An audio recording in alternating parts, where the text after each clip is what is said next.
ke-15. Pada pertemuan ini semua dosen pengampu akan hadir, yaitu saya, Ibu Bazina Daumyamra, Ibu Yandriani, juga Bapak Muhammad Rendana.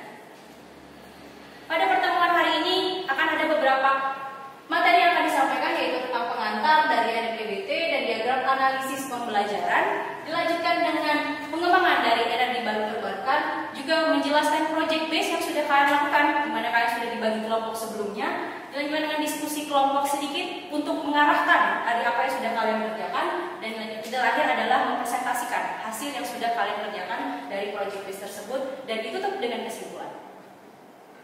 Oke, untuk pengantarnya, kenapa project base ini dilakukan atau kenapa tas ini dilakukan adalah karena adanya urgensi dari peraturan pemerintah nomor 79 tahun 2014 tentang kebijakan energi nasional, di mana untuk renewable energy atau energi baru terbarukan sendiri ditargetkan mencapai 31% dari sumber daya energi yang dimanfaatkan di Indonesia.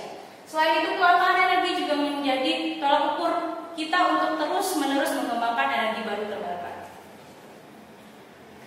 Ya, berikut adalah diagram analisis pembelajaran yang sudah kita lakukan dari 14 pertemuan sebelumnya, di mana pada pertemuan awal kalian diharapkan mampu menjelaskan isu global tentang kelangkaan energi non terbarukan atau energi fosil yang menjadi tolak ukur atau menjadi arahan untuk kalian bisa mencapai sub CPMK 7. Di mana pada sub CPMK ini diharapkan mahasiswa mampu menyusun usulan pengembangan teknologi energi baru terbarukan sederhana yang sesuai dengan potensi wilayah dan dapat memberikan nilai tambah bagi pengembangan energi terbarukan yang berkelanjutan. Nah, untuk mencapai sub CPMK ini kalian telah dibentuk dalam project base dalam beberapa kelompok, dan hari ini akan ada 2 kelompok ya yang mempresentasikan. Oke. Ada banyak potensi ya di negara kita ini mengenai sumber energi. Nah, dan masih banyak juga potensi energi yang belum digali sampai saat ini. Nah, ini menjadi salah satu proyek kita saat ini, bagaimana kita untuk merancang potensi energi baru pada saat ini.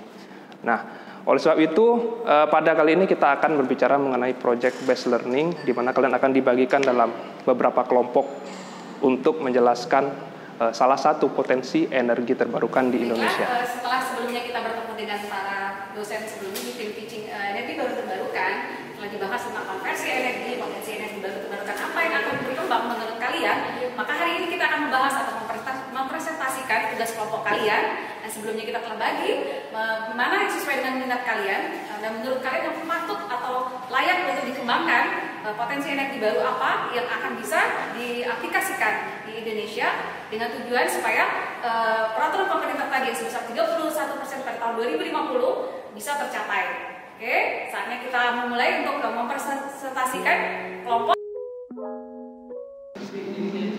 Baiklah, adik-adik bagaimana? Sudah diskusinya? Bagaimana kalian pilih apa judulnya? Judul yang kita pilih itu tentang pirolisis dengan sampah plastik menghasilkan biofuel. Alat-alat dan bahannya menurut Juliet bagaimana? Bisa didapat atau bagaimana? Alat dan bahannya itu, kalau alatnya itu udah ada Bu, kami modifikasi sendiri dari lab di Unsri. Sedangkan kalau bahannya itu kan sampah plastik. Kalau kita tahu kan sekarang COVID nih, apa-apa pasti kan dikirim pakai GoSend, pakai GoFood gitu kan Bu. Jadi semakin banyak sampah rumah tangga yang menghasilkan plastik gitu Bu. Nah jadi dari jenis plastik itu yang paling banyak dijumpai adalah PP sama PET.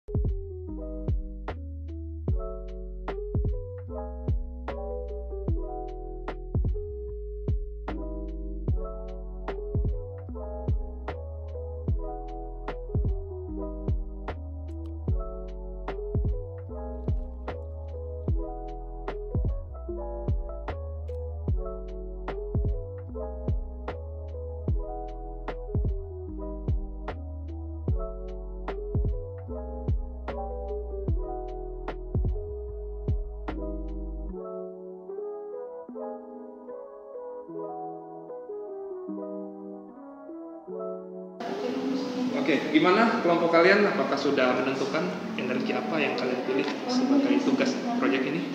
Ya, baik. Kebetulan kelompok kami memilih energi nuklir, Pak, dikarenakan karena energi nuklir itu menarik ya untuk dibahas.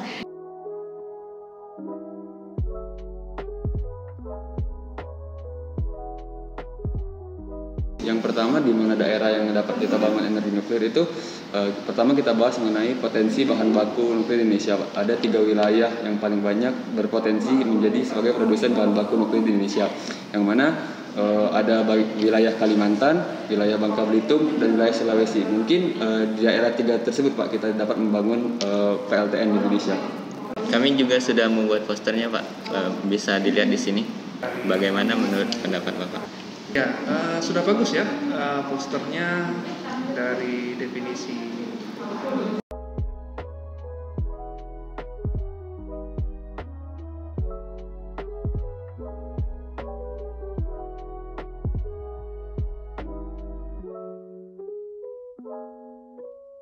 Ya, setelah kalian berdiskusi dengan kelompok masing-masing didampingi oleh Bu Yandriani dan Pak Rendana, saatnya kita mempresentasikan apa yang sudah kalian kerjakan, baik itu project based berdasarkan menggali bedah dari jurnal maupun juga dari penelitian mandiri. Kita akan diskusikan di sini secara presentasi dan juga akan ditanggapi oleh kelompok lainnya.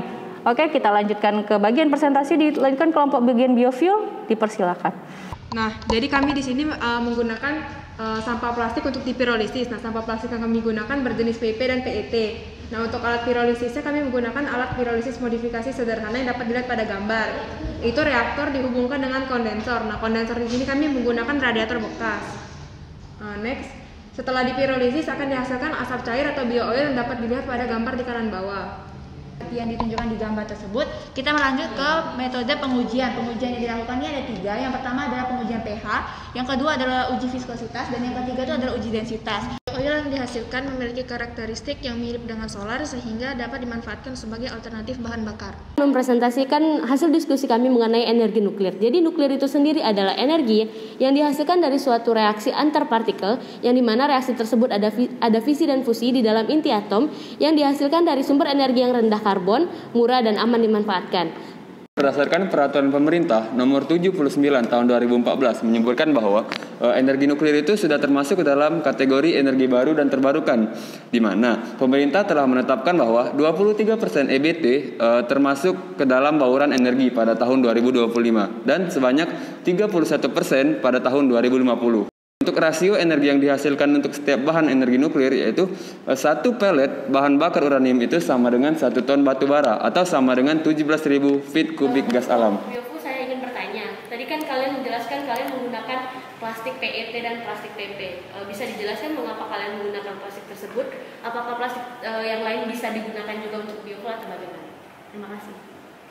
Baiklah, terima kasih untuk pertanyaannya. Jadi memang kami menggunakan 2 variabel, yaitu yang pertama plastik PP, yang kedua itu PET. Salah satu alasannya itu dari latar belakang karena kami juga melihat situasi dari COVID-19 ini, di mana sampah plastik itu terus mengalami peningkatan dengan adanya wabah ini. Mengapa? Salah satunya itu adalah karena penggunaan disinfektan itu meningkatkan sampah plastik botol. Kemudian yang kedua itu adalah banyaknya meningkatnya aktivitas yang dari rumah, sehingga orang banyak menggunakan jasa take home untuk makanan.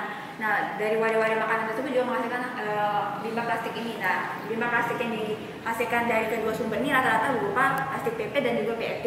Sebenarnya ini juga bisa menggunakan limbah plastik lain, namun kedua ini juga salah satu sampah plastik yang paling mudah dijumpai. Dan juga dari studi literatur juga mereka ini memiliki nilai kalori yang sudah lebih bagus. Tanya kepada kelompok nuklir, jadi kan karena ini fokusnya untuk pengembangan energi nuklir, kita tentu tahu kalau untuk energi nuklir ini akan menghasilkan limbah radioaktif.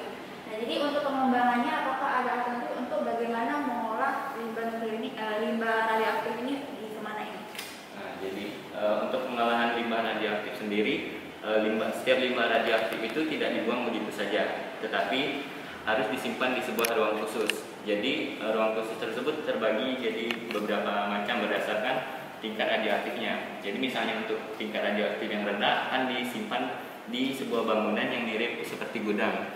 Tetapi untuk limbah radioaktif tingkat sedang akan disimpan di bawah tanah dengan kedalaman beberapa puluhan meter yang masih dekat dengan permukaan tanah. Dan sedangkan untuk limbah radioaktif yang tingkat tinggi akan disimpan di bawah permukaan tanah dengan kedalaman ratusan meter. Jadi untuk pengolahan limbah radioaktif sendiri itu lebih ke disimpan. Setelah kita melakukan diskusi juga presentasi dari beberapa kelompok hari ini, maka itulah hasil dari materi kuliah kita pada pertemuan ke-15 ini. Maka sub CPMK 7 tentang merancang energi baru terbarukan secara sederhana telah selesai. Untuk kesimpulan dari mata kuliah kita hari ini adalah kesimpulan dari perkuliahan kita pagi hari ini, di mana dari Institute for Essential Service Reform menilai bahwa daya tarik investor tahun 2019 tentang energi terbarukan itu berada dalam kategori tidak cukup menarik. Hal ini karena ada 5 parameternya. Salah satunya adalah project delivery, yaitu kemudahan untuk mengimplementasikan project energi terbarukan yang masih kategorinya kurang. Oleh karena itu, project based learning ini diadakan di mana kita merancang untuk energi baru terbarukan secara sederhana untuk kategori improvement dalam pengembangan energi terbarukan, sehingga tercapainya 31% energi baru terbarukan di tahun 2050 seperti yang ditargetkan sebelumnya. Terima kasih untuk kesempatan hari ini.